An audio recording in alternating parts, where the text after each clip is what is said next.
वाचकांशी संवाद ही वृत्तपत्रांची ताकद. डॉक्टर मुणगेकर. मराठी वृत्तपत्र लेखक संघाच्या विविध पुरस्कारांचे दिमाखात वितरण.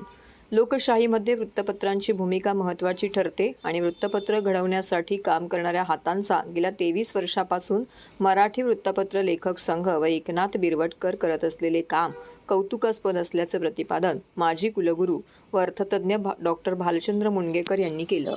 दादर येथे मुंबई मराठी ग्रंथसंग्रहालयाच्या सभागृहामध्ये आयोजित मराठी वृत्तपत्र लेखक संघ या संस्थेचा वर्धापन दिन व पुरस्कार वितरण सोहळ्यामध्ये डॉक्टर मुणगेकर बोलत होते. कार्यक्रमाच्या अध्यक्षस्थानी देशोन्नतीचे संपादक प्रकाश पोहरे होते. व्यासपीठावर ज्येष्ठ साहित्यिका सिसिलिया काव्हर्लो, प्रहारचे संपादक डॉक्टर सुकृत खांडेकर इत्यादी मान्यवर उपस्थित होते. पुढे बोलताना डॉक्टर मुणगेकर म्हणाले, एक लेखक जेव्हा पुस्तक लिहितो तेव्हा त्याचं पुस्तक एका वेळेला लेखक आणि वाचक असा संवाद सुरू असतो. या उलट वृत्तपत्र आणि वाचक यांचा संवाद तपासला असता एक वृत्तपत्र व हजारो लेखक वाचक असा संवाद सुरू असतो. ही वृत्तपत्रांची खरी ताकद आहे. सामान्य माणसाचा आवाज बनवण्याचं काम वृत्तपत्रांनी आणखीन जबाबदारीने केलं पाहिजे असंही ते यावेळी म्हणाले. यावेळी ज्येष्ठ संपादक प्रकाश पोहरे यांनी नागपूरमध्ये अधिवेशन असताना नागपूरच्या प्रश्नावर चर्चा न होता अधिवेशन गुंडाळलं जातं. विरोधी आमदारांना निधी दिला जात नाही याविरुद्ध मी विधानभवनाच्या पत्रकार गॅलरीतून आवाज उठवला.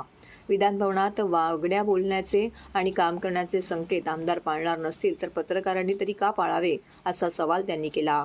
महाराष्ट्रभरातील पत्रकारांचा गौरव करण्याचा सुरू असलेला हा गौरव यज्ञ बिरवटकरांनी न थकता सुरू ठेवला. महाराष्ट्रभरातील पत्रकारांचा गौरव करण्याचा सुरू असलेला हा गौरव यज्ञ बिरवटकरांनी न थकता सुरू ठेवावा असंही आवाहन त्यांनी यावेळी केले. देशोन्नतीच्या 15-16 एडिशन घरोघरीच्या पोस्टांना याचं श्रेय भावांची मेहनत वाचकांची बांधिलकी याच्यासाठी आहे. अशा पत्रकारांची, अशा संपादकांची गरज आहे. गलिच्छ राजकारणाशी आपण कोणी बांधून घ्यायची गरज नाहीये.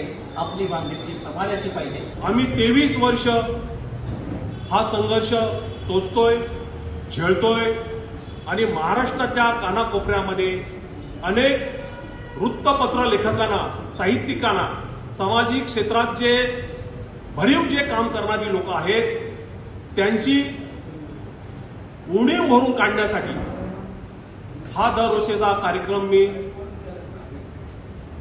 पत्रकार दिनाच्या निमित्ताने म्हणजे उद्या आज पूर्वसंध्येला हा कार्यक्रम घेतोय.